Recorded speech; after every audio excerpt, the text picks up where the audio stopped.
मई के महीने में जो एक चीज़ आप अपनी छत और किचन गार्डन में बहुत आसानी से लगा सकते हैं वो है अदरक। सबसे पहले आपको बाजार से अच्छी क्वालिटी का अदरक खरीद के लाना है। फिर उसके राइज़ोम्स का वेट करके देखना है। हर एक सीड वाले राइज़ोम का वजन कम से कम 20 ग्राम होना चाहिए और उसमें 2 से 3 जिंदा बड्स होनी चाहिए। ध्यान रहे कि आप सूखा हुआ राइज़ोम यूज़ ना करें।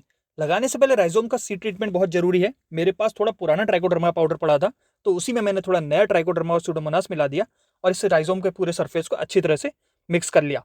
अब ये दोनों ऑर्गेनिक फंजीसाइड्स हैं जो राइज़ोम को सॉइल बोर्न बीमारियों से बचाएंगे और इसमें बाद में कोई सड़न या फंगल इन्फेक्शन नहीं आएगा। अदरक की दो खास बात है। एक तो ये छाया वाली जगह में भी बहुत बढ़िया से हो जाता है और दूसरा ये कि इसमें आप जितना ऑर्गेनिक मैटर यूज करोगे उतनी बढ़िया फसल होगी। ये फसल केमिकल फर्टिलाइजर्स को कम पसंद करती है। पिछले साल भी मैंने अदरक लगाया था, लेकिन पूरी क्रॉप फेल हो गई थी। जितना बोया था उतना अदरक भी नहीं निकला और यही है ऑर्गेनिक फार्मिंग का असली चैलेंज। मेहनत करने के बाद भी कोई गारंटी नहीं होती कि कैसा रिजल्ट रहेगा, लेकिन इस बार मैंने तैयारी और भी बेहतर की है।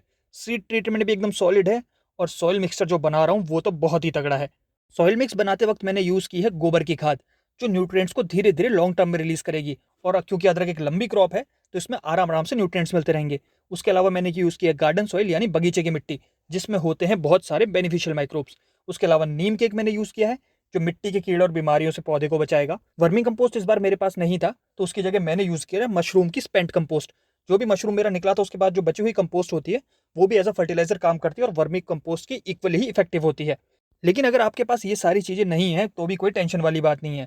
कोई भी कंपोस्ट ले लीजिए, मिट्टी में 30% वो कंपोस्ट डाल दीजिए, अदरक अच्छी ही ग्रो होगी।